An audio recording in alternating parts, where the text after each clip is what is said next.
क्या हो अगर आपकी गाड़ी की ब्रेक फेल हो जाए? 99% लोग ये गलती करते हैं और अपने परिवार की जान जोखिम में डाल देते हैं। उस मोमेंट में दिमाग बिल्कुल ब्लैंक हो जाता है। अगर आप 2 से 3 स्टेप याद रखें तो सिचुएशन कंट्रोल में आ सकती है।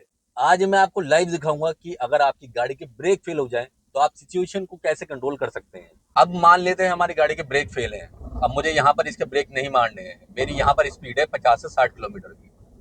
अब सबसे बड़ा जो दिक्कत आती है यहाँ पर ये होती है कि लोग क्या करते हैं, लोग एक्सीलेटर दबा देते हैं या फिर दबा के रख देते हैं एक्सीलेटर, या फिर गाड़ी को बंद कर देते हैं। आपको गाड़ी यहाँ पर बंद नहीं करनी है। अगर आपने गाड़ी यहाँ पर इस कंडीशन में बंद कर दी, आपकी स्पीड ज़्यादा हुई, तो आपका स्टीयरिंग लॉक हो जाएगा यहाँ पे और गाड़ी आपकी घुस जाती है। सबसे मेन चीज़ इसके अंदर ये होती है कि आपका स्टीयरिंग जो है वो कंट्रोल में होना चाहिए। स्पीड चाहे जो भी हो आपकी, चाहे आपकी गाड़ी के ब्रेक फेल है नहीं है, आपका स्टीयरिंग कंट्रोल में होना चाहिए बिल्कुल।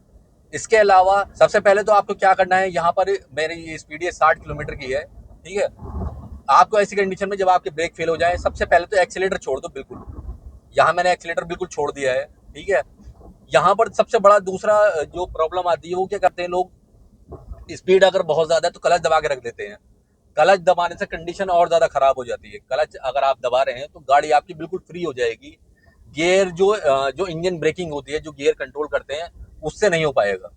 तो इसलिए आपको उसके जो है क्लच दबाना नहीं है, क्लच दबा के नहीं रखना है। आपको सिर्फ गियर बदलने के लिए ही सिर्फ क्लच दबाना है। दूसरा इसके अंदर मैटर ये है कि मैंने आपको बताया कि सबसे पहले तो आपको एक्सीलेटर छोड़ देना है बिल्कुल। उसके बाद गियर को ग्रेजुअली डाउन शिफ्ट करना है। गियर ग्रेजुअली डाउन शिफ्ट का मतलब ये होता है कि अगर आप 5वें गियर के अंदर हैं, अगर आप 5वें गियर के अंदर हैं या 6ठे गियर के अंदर है, जो बड़ी स्पीड के गियर होते हैं उसके अंदर हैं, तो आप उसको ग्रेजुअली डाउन शिफ्ट करो। मतलब आप 6ठे गियर में हैं तो 5वें गियर पे आ जाओ, 5वें गियर पे हैं तो 4थे गियर पे आ जाओ, 4थे गियर है तो 3रे गियर पे आ जाओ। इस तरह से जब आप गियर को डाउन करोगे तो आपकी गाड़ी इंजन ब्रेकिंग के हिसाब से, इंजन ब्रेकिंग उसके अंदर हेल्प करेगी गाड़ी को स्पीड को कम करने के लिए। दूसरा, आपको पैनिक बिल्कुल भी नहीं होना है। स्टीयरिंग को बिल्कुल कंट्रोल के अंदर करना है और जो आपकी लेन है उसको फास्ट लेन से अपनी स्लो लेन में पहुंच जाना है आपके अंदर। देखिए मैंने यहाँ पर क्या करा है, यहाँ पर मैंने बिल्कुल मैंने 60 की स्पीड पे हूँ, मैंने गियर को छोड़ दिया है। अब अगर मैं ब्रेक भी नहीं मारूंगा, मुझे गाड़ी यहाँ पर रोकनी है, तो मैं गियर को यहाँ पर डाउन शिफ्ट करना शुरू कर दिया मैंने। देखिए मैंने एक्सीलेटर छोड़ रखा है, मेरी स्पीड डाउन होनी शुरू हो गई यहाँ पे। अब अगर मुझे यहाँ पर, ठीक है, मैं दूसरे गियर पे डाल देता हूँ हाथ तो ये देखिए मेरी गाड़ी ने झटका लिया और डाउन हो गई बिल्कुल ही। अब यहीं पर मैं अगर फर्स्ट गियर डाल देता हूँ तो देखिए ब्रेक मेरे लगने शुरू हो गए हैं इस चीज के अंदर। तो इसलिए आपको अगर ज्यादा स्पीड में है तो एकदम से छोटे गेयर पे नहीं डालना है, वरना गाड़ी के गियर बॉक्स में भी दिक्कत आ सकती है। तो इसलिए आपको गियर एकदम से बिल्कुल 5वें गियर में और एकदम पहले गियर में नहीं डालनी है, वरना गियर बॉक्स फटने के चांस बढ़ जाते हैं। इसके अलावा दूसरा जो आपके पास ऑप्शन है वो आपका हैंड ब्रेक का ऑप्शन होता है। ये मैनुअल हैंड ब्रेक होता है। अगर आप बहुत ज्यादा स्पीड में हैं, बहुत ज्यादा स्पीड में मतलब 100 की स्पीड के आसपास है या 100 से ऊपर चल रहे हैं या और थोड़ा सा कम है, तो आपको जो है हैंड ब्रेक बिल्कुल तेजी से नहीं खींचने है इसके अंदर कि आपको बिल्कुल तेजी से उठा दे हैंड ब्रेक को, ऐसा नहीं करना है। आपको इसको बिल्कुल स्लो स्लो खींचना है, जैसे इस तरह से मैं खींच रहा हूँ। यहाँ थोड़ा सा खींच लिया, फिर इसको छोड़ दिया, फिर थोड़ा सा खींचा इसको, फिर छोड़ दिया, फिर थोड़ा सा खींचा, फिर छोड़ दिया। इससे क्या होगा कि गाड़ी स्किड नहीं करेगी।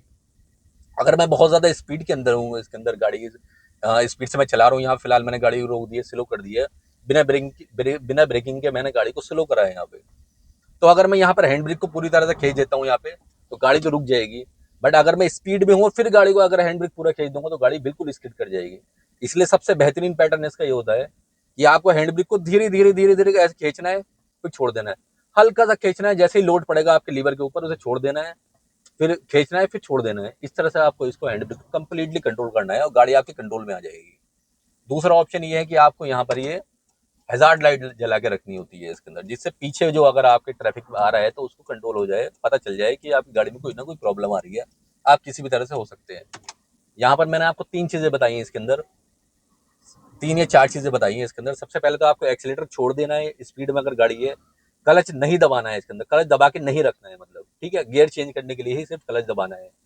तीसरा जो पॉइंट है इसका ये है कि जो गियर है हमारे, उसको ग्रेजुअली डाउन शिफ्ट करना है।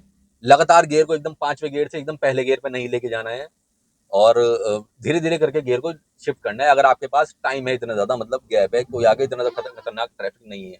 अगर बहुत ज्यादा खतरनाक ट्रैफिक है तो फिर आपको इसको हैंड ब्रेक को भी हाथों हाथ आप इंगेज कर सकते हैं इसके। बिल्कुल पूरी तरह से नहीं खींचना है, हैंड ब्रेक को धीरे धीरे करके खींचना है। इससे आपकी गाड़ी पूरी तरह से बिल्कुल कंट्रोल में आ जाएगी और चाहे कोई सी भी गाड़ी हो आपको कंट्रोल में आ जाएगी। दूसरा, अगर आपके पास यहाँ पर मैनुअल हैंड ब्रेक नहीं है और आपके पास इलेक्ट्रिक हैंड ब्रेक है, जो आजकल सारी गाड़ियों में आ रहे हैं, तो उसमें एक बार दबाने पे नहीं होगा, उसको उसको आपको दबा के रखना पड़ेगा। अगर आप स्पीड में हैं और उसको दबा के रखेंगे, बटन को ऊपर पुश करके रखेंगे उसका, तो वो हैंड ब्रेक ऑटोमेटिक गाड़ी सेंस करेगी कि आप किसी इमरजेंसी कंडीशन में हैं, और वो हैंड ब्रेक ऑटोमेटिक लगा देगी उसके अंदर। तो ये था कुछ कंडीशन, कुछ इमरजेंसी वाली कंडीशन जिसको आपको माइंड में रखना है कि आपको साथ, या फिर आपके फ्रेंड के साथ, या फिर जिसके पास भी गाड़ी है, उसको अपने माइंड में रखना है। आप उसके साथ ज़रूर शेयर करें ये वाली वीडियो, कि अगर उसके साथ, जिसके पास भी गाड़ी है, चाहे बाइक है या गाड़ी है, कोई भी है, दोनों में सेम ही पैटर्न यूज़ होता है इस चीज़ के लिए। तो अगर जिसके पास भी गाड़ी है या फिर बाइक है या कोई सा भी व्हीकल है, चाहे ट्रक है, जो भी है, तो उसके पास उसके साथ किसी कभी भी ये कंडीशन आ सकती है कि ब्रेक फेल हो जाते हैं। ये एक नॉर्मल कंडीशन होती है, किसी के साथ भी ऐसा हो सकता है। तो अगर आपके माइंड में ये होगा कि हाँ, मुझे ये चीज़ करनी है, आप पैनिक नहीं होंगे, तो आप किसी भी कंडीशन को इजीली हैंडल कर सकते हैं, क्योंकि आपके पास पहले से ही प्रॉपर प्लानिंग है उस चीज़ के लिए, कि मैं, अगर मेरे साथ ऐसा हो गया है तो मैं इस तरह से इस चीज़ को कंट्रोल कर सकता हूँ।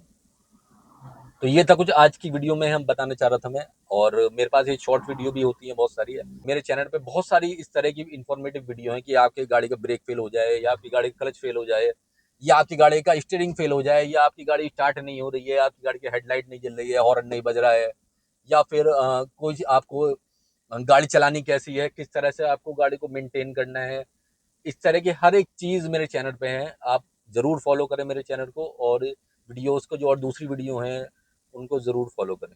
तो मिलते हैं नेक्स्ट वीडियो में नए टॉपिक के साथ। तब तक goodbye and take care.